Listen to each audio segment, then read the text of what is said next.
In the autumn of 1900, a boatload of Greek sponge divers, sheltering from a storm near the small island of Antikythera, decided to make use of the weight. One of them, a man named Alexandria, went down in a canvas suit and copper helmet to see what was on the bottom. He came up in a state.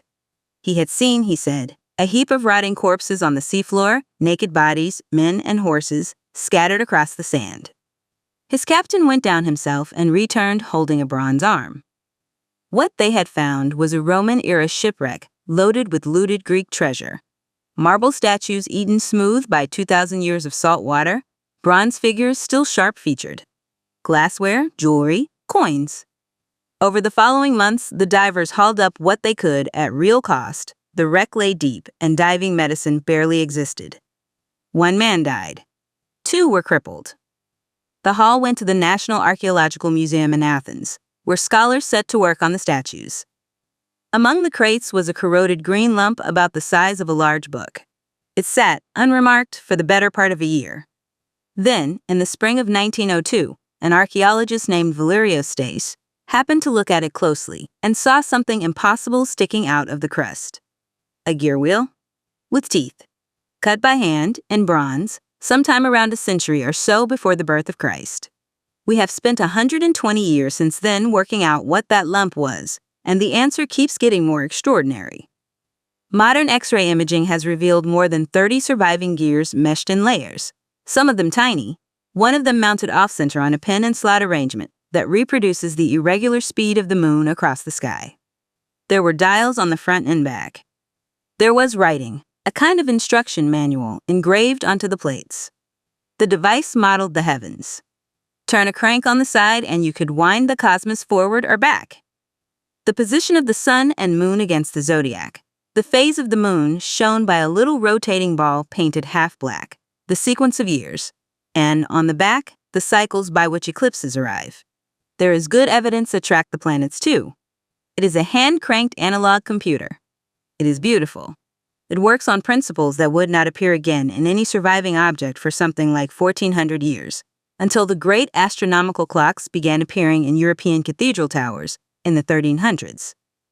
And this is the part that should genuinely unsettle you. Nothing came of it. No mechanized industry. No gear-driven workshops. No cascade.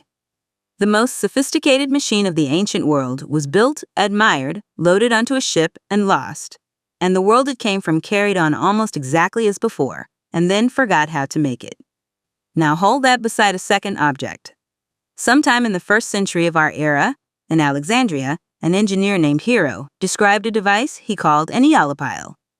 It is a hollow bronze sphere mounted on a pivot above a small boiler, with 2 bent nozzles sticking out of it. Light a fire and steam rushes up into the sphere, jets from the nozzles, and spins the ball. Fast. That is a steam turbine. A real one, working on the reaction principle 1,700 years before the Industrial Revolution. Hero was no crank. The same man designed temple doors that swung open by themselves when a fire was lit on the altar, self-trimming lamps, a wind-powered organ, mechanical puppet theaters that ran through entire plays on a system of ropes and falling weights, and a coin-operated machine that dispensed a measured splash of holy water, the first vending machine in history, and a rather cynical one. So the ancient world had steam power, and it had precision gearing, and it put them to work opening temple doors and impressing tourists. Why? The usual answer you'll hear is slavery. Labor was cheap, so nobody needed machines. There's something to that, but as an explanation, it's far too tidy, and it has been picked apart by historians for decades. Let me offer a better one, because the real answer is the whole point of this chapter, and it is the thing that keeps this entire book honest. Here is the hard truth at the center of the story I'm telling you. A technology never disrupts anything by itself. It is an opportunity, not a verdict. Whether the opportunity gets taken depends on the society it lands in, and societies routinely decline. The invention is necessary. It is nowhere near sufficient. 4 things have to be true, and if any one of them is missing, your brilliant machine becomes a temple curiosity. First, somebody has to have an expensive problem. This is the one people miss most often. The steam engine was not invented in 18th century Britain because Thomas Newcomen was cleverer than Hero of Alexandria. It was invented because Britain had a specific, agonizing, extremely well-funded problem. Its coal mines were flooding. The country had been burning coal for so long that the shallow seams were exhausted, and the pits had gone below the water table. Every mine was in a losing race against groundwater, hauled out in buckets by teams of horses. Mine owners were rich, and they were desperate, and they would pay almost anything for a machine that pumped. Newcomen's engine of 1712 was a monstrously inefficient thing that wasted the overwhelming majority of its fuel. It didn't matter in the slightest, because it sat at the mouth of a coal mine, and its fuel was the worthless slack lying in heaps on the ground. The one place on Earth where an appallingly wasteful engine made economic sense was precisely the place that needed one. Nobody in Alexandria had that problem, or that pile of free fuel, or that customer. Hero's fear spun in a room where no one was waiting for it. Second, the complements have to exist. We met this idea in the last chapter, and it applies with brutal force here. To get from Hero's toy to a working engine, you need cylinders bored true to within a fraction of an inch, iron that holds pressure without bursting, valves, seals, and an industry capable of making all of it repeatedly. When James Watt finally built a good engine in the 1770s, one of the reasons he could was that a manufacturer named John Wilkinson had recently developed a cannon boring machine accurate enough to bore his cylinders. Watt's engine depended on artillery technology. The ancient world could not have made a steam engine even if it had wanted one, and not because anyone lacked intelligence. The supporting world wasn't built yet. Third, the knowledge has to survive being made. The Antikythera Mechanism was almost certainly not a freak. Ancient writers mention similar devices, one attributed to Archimedes. It looks like the product of a tradition, a workshop, a lineage of craftsmen, techniques passed hand to hand.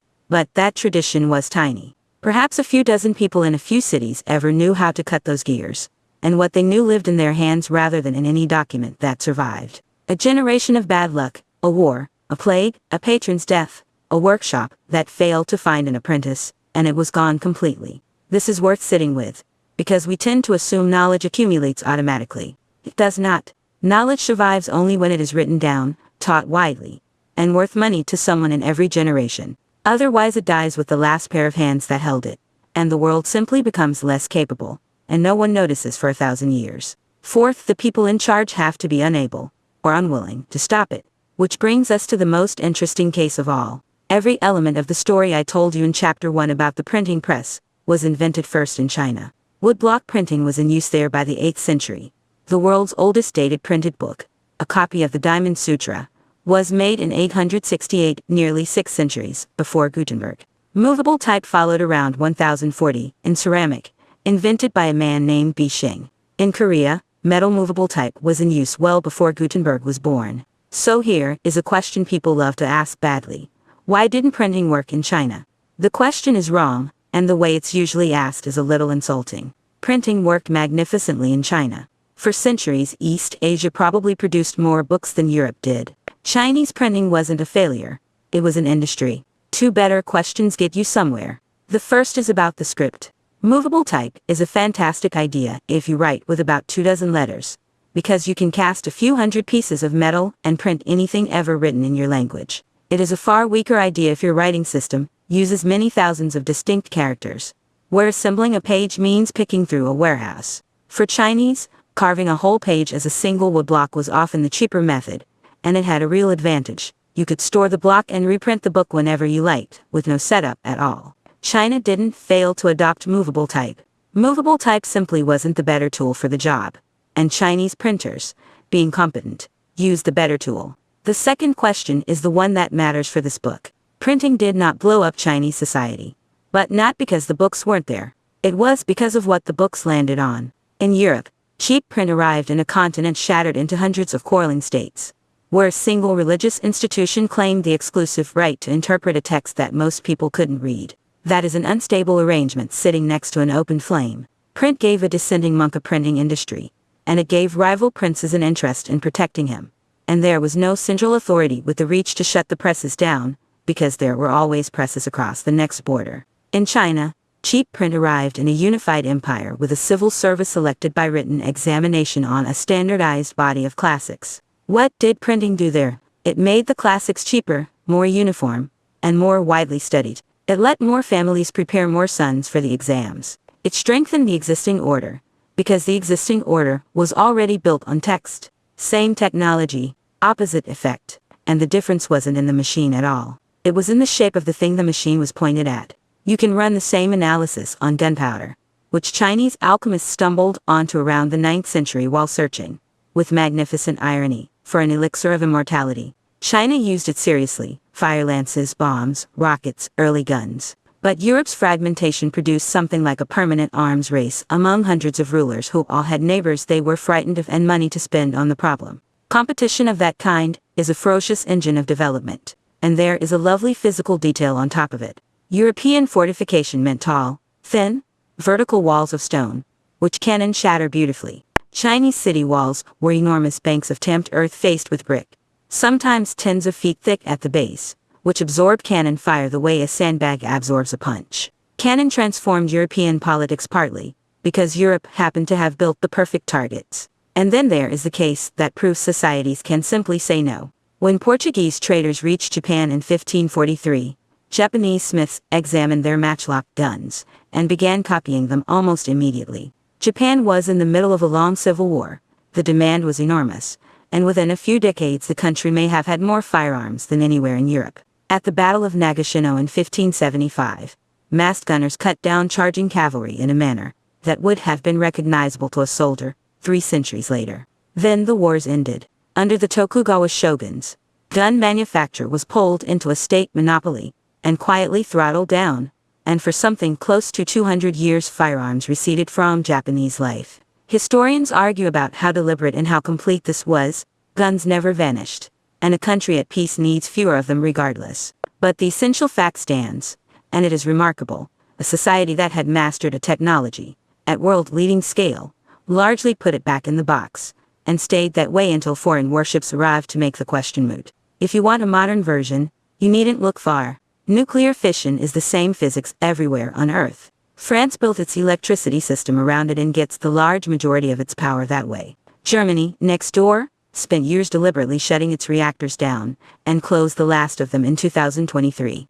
Two wealthy neighbors, identical science, opposite conclusions, reached through decades of argument about cost, waste, accidents, and what their publics were willing to live beside. There is no law of physics that decides such things. There are only people arguing. So let me be honest about the promise of this book. When I tell you, in the chapters ahead, that cheap copies broke a church, or that cheap force ended the night, I am telling you what happened, and it did happen, and the pattern is real. But I am not telling you it had to happen. History is not a machine with technology as the crank. And when I get to the last part of this book, and start talking about what cheap cognition, or cheap energy, or cheap biology might do to the world you live in, please read those chapters in the spirit of this one. They are not prophecies. They are descriptions of opportunities that now exist, doors that have been unlocked. Whether we walk through them, and which ones, and how fast, and who we trample on the way, depends on things no engineer controls. On what problems we consider urgent,